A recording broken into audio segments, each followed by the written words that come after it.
You've probably watched a Western movie and thought, yeah, I could survive that.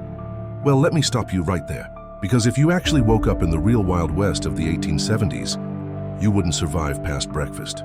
Forget the Hollywood glamour. This was a world of filth, disease, brutal labor, and no second chances. Let's walk you through what would happen if you had to live just one day out there. Welcome to your new life in the Wild West. It's the 1870s. Step 1. You wake up on a straw mattress that feels like sleeping on a bag of sticks. And yes, it's full of bedbugs. Your whole body aches, and that's just the start. Step 2. You try to breathe me, but the air smells like human sweat, horse crap, and something like raw sewage. Showers? Not a thing. Most people bathe once a month, if at all. Water's too precious to waste on cleaning yourself. Step 3. It's freezing inside your wooden shack. If it's winter, you're basically sleeping in a giant freezer. If it's summer, you'll be drenched in sweat before lunch. There's no air conditioning, no insulation, no comfort, just survival. Step 4. You get dressed. Your clothes? Stiff, itchy, and filthy. You probably own 2 outfits total. Women wear up to 5 heavy layers, even in 40-degree South heat.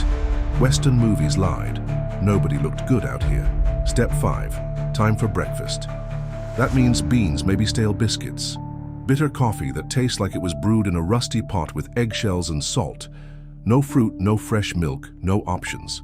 Scurvy, yes, bleeding gums and losing teeth, was common because vitamin C was nowhere to be found. Before stepping outside, you have to shake your boots. Not because you're polite, but because a scorpion or snake might have crawled in overnight. One sting could be fatal, and medical help is hours or days away. Step outside. The air is dusty, the wind bites, the land looks endless, and dangerous. You could freeze to death, get heat stroke, or die in a sudden storm. No radar, no forecasts, just guesswork. Forget 9 to 5. Out here, it's 5 to dead. Whether you're chopping wood, hauling water, or digging a mine shaft, every day breaks your body. There's no vacation, no weekends, and no retirement. By your 30s, you're likely hunchbacked and arthritic. The average life expectancy? Just 35 years. Let's say you survive the morning and decide to head into town. Bad idea. You're basically walking into a biohazard zone. First thing you notice, the smell. It hits like a brick wall. Horse manure is everywhere. There are no trash services, no sewage system. People literally throw their waste into the streets. If it rains, that street turns into a disease-filled mud pit. Flies swarm like crazy. And they're not harmless. They're spreading cholera, typhoid, and dysentery like it's an Olympic sport. And the layout. Forget neat little towns. These places were slapped together with zero planning. Buildings were random. Streets were dirt. When it rained, swamp. When it was dry, dust storms. You walk past a saloon? Probably the busiest spot in town. But it's not like in the movies. No clean floors, no piano player in the corner. Just a rough wooden bar, a few chairs, and booze that could make you go blind. Seriously. The whiskey. It might be mixed with turpentine, tobacco juice, or even gunpowder, anything to give it a kick. People drank it anyway. They had to. Water wasn't always safe. The saloon isn't just for drinking. It's a magnet for trouble. Forget slow-motion duels at high noon. Most violence here is messy, sudden, and stupid. Drunk fights over spilled drinks, gunshots over card games. There are no rules and no warnings. Almost everyone carries a weapon, not because it's cool, but because it's necessary. Wild animals, outlaws, and plain old paranoia keep everyone armed. But funny enough, some towns actually had strict gun control. Like Dodge City or Tombstone, you'd have to check your weapon at the edge of town. Did that stop violence? Not really. You pass the doctor's office. It looks like a shack because it is. Most frontier doctors had little to no real training. Surgery was done with whiskey and hope. No anesthesia. No sterilization. Infection was everywhere. Get a small cut, you might lose your arm, for or your life. Women giving birth? 1 in 4 died in some areas. Dentistry?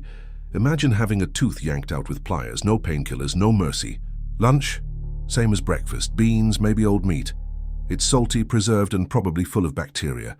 Food poisoning was normal. Clean kitchens didn't exist. Meanwhile, the town gossip. Probably about outlaws, lynch mobs, or Indian raids.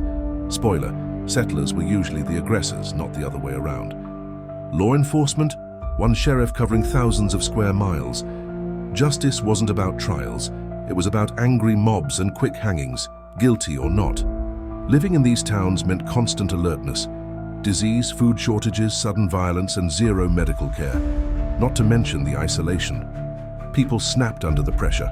Alcoholism and suicide were shockingly common. This wasn't the Wild West you grew up seeing on TV. This was survival mode, every single day. You've seen it in movies. Two men face off in the middle of town. High noon, tumbleweed rolls by, one guy draws just a second faster. Boom, justice is served. Sounds epic, right? Too bad it's almost entirely made up. Real Wild West gunfights. No rules, no honor, no duels. Most violence happened in back alleys, bars, or dark corners, usually because someone got too drunk or too angry, and they happened fast. No countdown, no standoff, just boom, someone's down. Yes, most people carried guns, but not to look cool. They needed them for hunting, protection from wolves or cougars, maybe bandits or thieves. Rarely, self-defense from other settlers. But even then, many towns had strict gun laws. You walk into places like Dodge City or Tombstone, you better hand over your weapons or expect trouble with the local sheriff. Ironically, the OK Corral shootout, the most famous gunfight, happened because some guys refused to surrender their weapons. Law enforcement in the Wild West was a wild mix of elected sheriffs, sometimes corrupt, marshals with unclear rules, vigilante mobs acting as justice. A lot of the time, towns didn't even have real lawmen.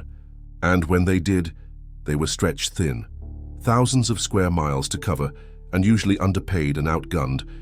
If someone thought you stole a horse, you could be hanging from a tree before dinner. No trial, no evidence, just accusations and rope.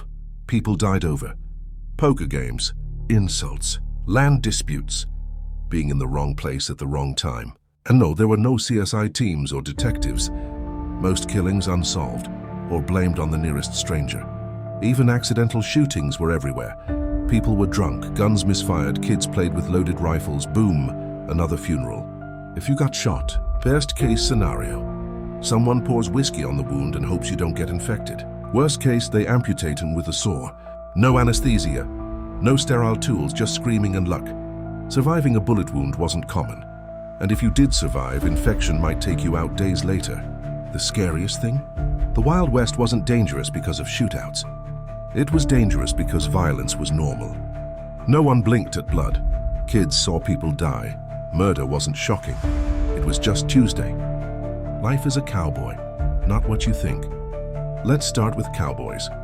Hollywood shows them riding into town, saving the day, sipping whiskey, and riding off into the sunset. Reality: they were underpaid laborers doing dirty, dangerous, exhausting work. Cowboys usually earned about $30 a month. Today, less than minimum wage.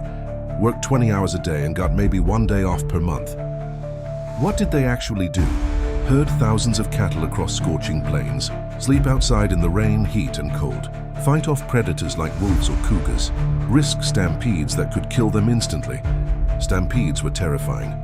A single lightning strike or loud sound could send thousands of 700 kilos animals charging in every direction. If you fell, you were gone. Their gear was purely functional. Wide brim hats to block the sun, bandanas to breathe through dust, chaps to protect legs from thorns, snakes, or saddle rash. No spurs for flair, no clean boots, and definitely no gunslinging. In fact, most cowboys didn't carry firearms regularly. It just got in the way of the real work. And most of them? Teenagers, poor, often black, Mexican, or mixed race. They weren't heroes, they were survivors. Forget damsels in distress. Women in the Wild West were absolute tanks. They woke up before dawn and didn't stop working until well past dark. A typical woman's day off included cooking 3 meals from scratch, hauling water, making soap and clothes, taking care of kids, helping plant or harvest crops, fending off wolves and thieves if needed. If her husband died, which was common, she had to run the entire farm or business alone. And guess what? She still had to take care of the kids. But no rights still. Despite doing everything, women couldn't vote, usually couldn't own land if married, had no legal protection from abuse, could lose custody of their kids if divorced. Want to teach school? Sure, But you'd be paid less than men and forced to quit if you got married. Some women turned to running boarding houses, sewing or nursing for independence. Others, with no options, ended up in saloons or brothels facing addiction, disease, and isolation. Even the ones who earned good money were often rejected by society. A few small wins. Some territories like Wyoming and Utah gave women voting rights decades before the rest of America. Why? Not because of progress, but because they were desperate to attract more women to the region. Still, the work they did, emotionally and physically, kept many communities alive. These women didn't just survive, they built the backbone of the frontier. Chasing gold, finding hell. You've heard the legend. Guy pans for gold, finds a nugget, becomes rich overnight. Dream come true, right? Not quite. By the 1870s, most gold had already been claimed. If you wanted to be a miner now, you'd need a claim almost impossible to get. Money for tools. And a body tough enough to handle the worst job on earth. Placer mining, same wet misery. You'd spend 12 hours bent over freezing river water, sifting through mud, hoping for a few flakes of gold, worth a few cents. Your hands would bleed, your back would scream, and chances are you'd leave with nothing but pain and frostbite. Hard rock mining, same death trap. Going underground, even worse. Here's your day. Crawl into a narrow, dark shaft. Breathe dust, gas, and explosive fumes. Blast rock with black powder or dynamite. Risk being buried alive in a cave-in. Toxic air, poor lighting, no ventilation. You could choke to death without warning. The noise, deafening. The injuries, constant. Miners often lost fingers, eyes, hearing, or their lives. Even if you survived short-term, you'd get silicosis, lungs turned to stone, mercury poisoning, brain damage, lead exposure, slow death. Big payoff, not even close. Most miners didn't strike it rich.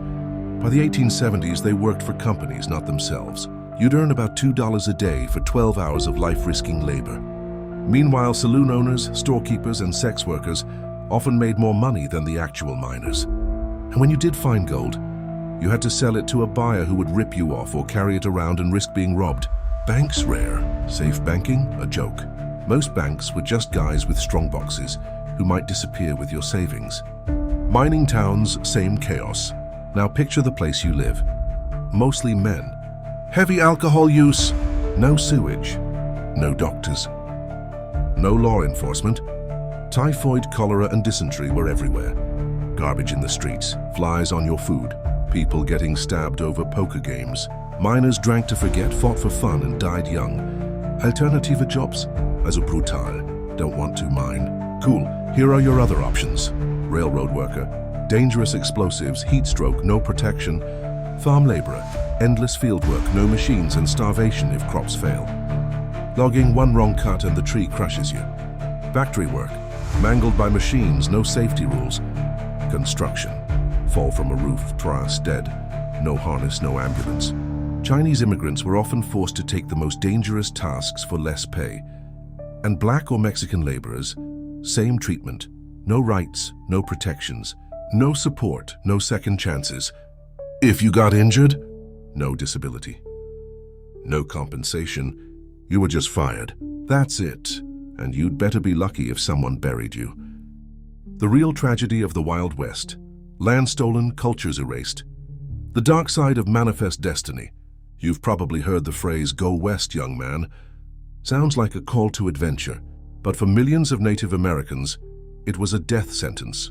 What Hollywood doesn't tell you is that the Wild West wasn't just lawless, it was deliberately violent. A project to erase entire nations, and by design. How it started. At first, settlers traded and interacted with native tribes. But when land, gold, or railroad routes got involved, treaties were broken and violence followed. Always. The US government pushed a clear agenda. Remove the people, take the land, break the culture. General Philip Sheridan famously supported exterminating buffalo to starve native tribes. Quote, "Let them kill, skin, and sell until the buffalo is exterminated. It's the only way to bring lasting peace." Result? From 30-60 million buffalo in the 1700s to less than 1,000 by 1884. Boarding schools, same cultural erasure. Children were taken by force from their families. They had their hair cut, their languages banned, Their religion forbidden, their identity stripped. One school leader, Captain Richard Pratt, even said, "Kill the Indian, save the man." This wasn't just colonization. This was systematic cultural genocide. The trauma, still felt today, generations later. Resistance was always doomed. Yes, some tribes fought back. The Battle of Little Bighorn, 1876, was one rare moment of native victory, but it triggered massive retaliation. Entire villages were burned. Women and children were killed. Tribes were pushed onto reservations with poor soil and no resources. Treaties ignored if gold or oil was found nearby. It wasn't just Native Americans. The Wild West was multicultural but not inclusive. Chinese immigrants built railroads and ran mining towns, but faced brutal racism and even massacres. The Chinese Exclusion Act of 1882 literally banned them from immigrating. Mexican landowners were legally robbed of property. Black Americans who fled the South found new forms of discrimination out west. Even European immigrants, Irish, Germans, Jews, were grouped by religion or ethnicity and often isolated. The myth lives on. The version of the West you've seen in movies, it's a sanitized lie. The real story is one of exploitation, systemic violence, cultural erasure, and survival against impossible odds. Final thought, the Wild West wasn't won by gunfighters and lone wolves. It was built on relentless labor, stolen land, and the suffering of those who didn't get to write the history books. Understanding the past, truthfully, doesn't make it less inspiring. It makes it real. And the resilience of those who endured it, that's the real legend.